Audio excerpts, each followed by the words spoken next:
Bem-vindos! Hoje a gente vai mergulhar fundo no coração sombrio de uma obra-prima da literatura para tentar desvendar um segredo bem arrepiante sobre a natureza humana. Afinal, o que pode se esconder por trás da aparência de bondade? É isso que a gente vai investigar. E a gente já começa com essa observação aqui que é, no mínimo, inquietante. É sobre o nosso personagem central, o Fortunato. Pensa bem, no teatro, enquanto todo mundo se comove, a atenção dele redobra nos momentos de dor. Os olhos dele ficam ávidos, sabe? Desde o primeiro momento ele já se mostra um enigma, alguém que tem uma relação com o sofrimento dos outros que é, bem perturbadora. Então vamos lá, vamos investigar mais a fundo esse homem, o Fortunato.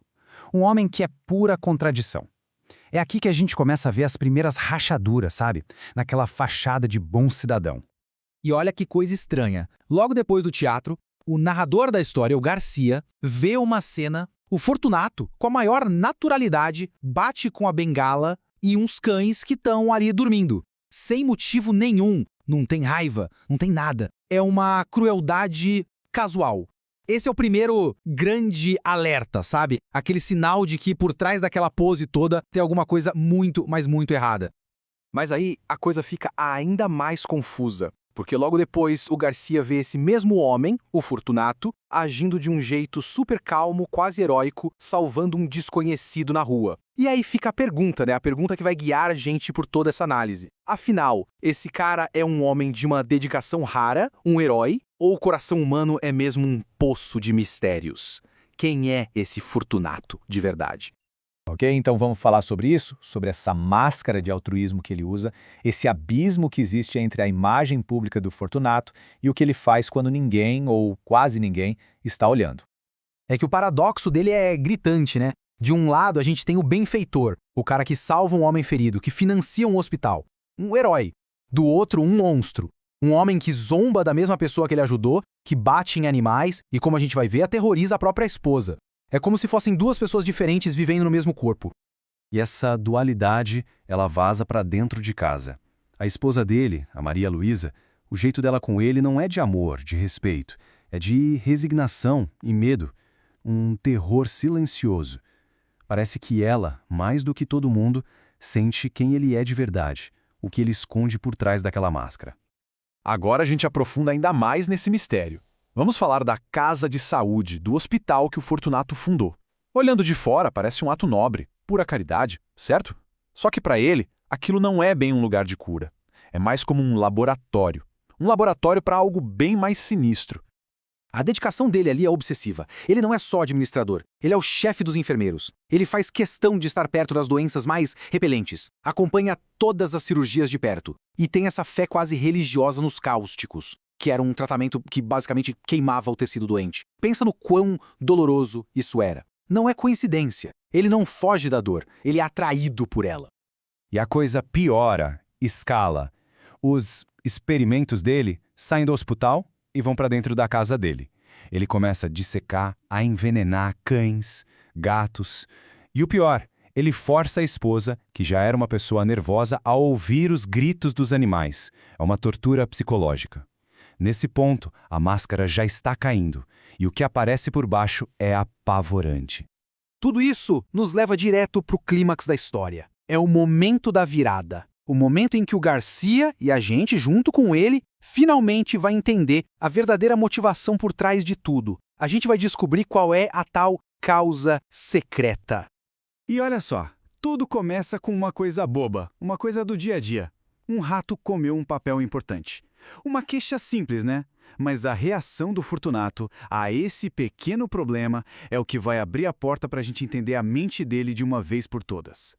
O que vem a seguir não é um ataque de raiva, de fúria, não.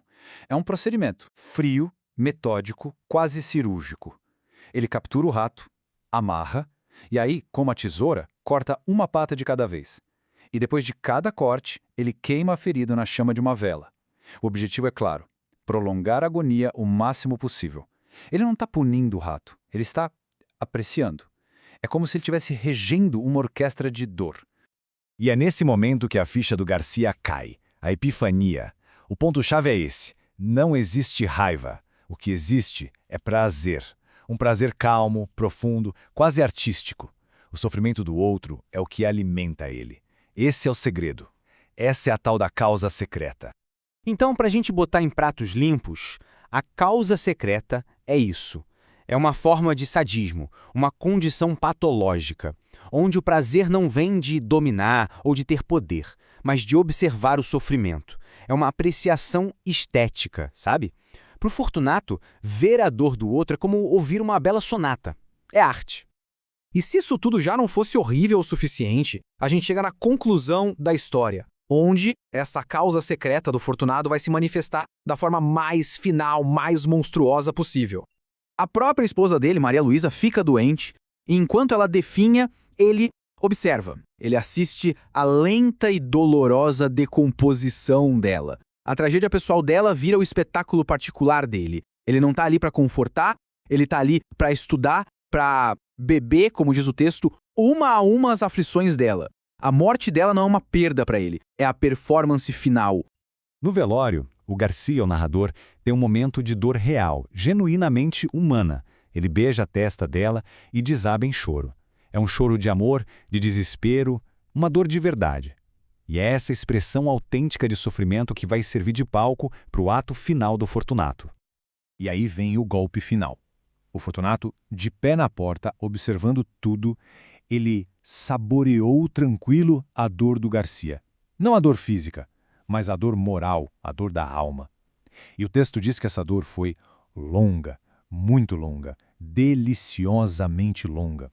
Essa palavra, deliciosamente, é talvez uma das palavras mais terríveis e geniais de toda a nossa literatura. É o prazer supremo dele. E a gente termina com essa pergunta, uma pergunta que fica ecoando muito depois que a história acaba. O conto do Machado força a gente a olhar duas vezes, a desconfiar das aparências. Por trás de um grande ato de caridade, de um gesto de ajuda, o que mais pode estar escondido? Que causas secretas e sombrias movem as pessoas? Fica aí a reflexão sobre como as motivações humanas podem ser complexas e, às vezes, absolutamente aterrorizantes.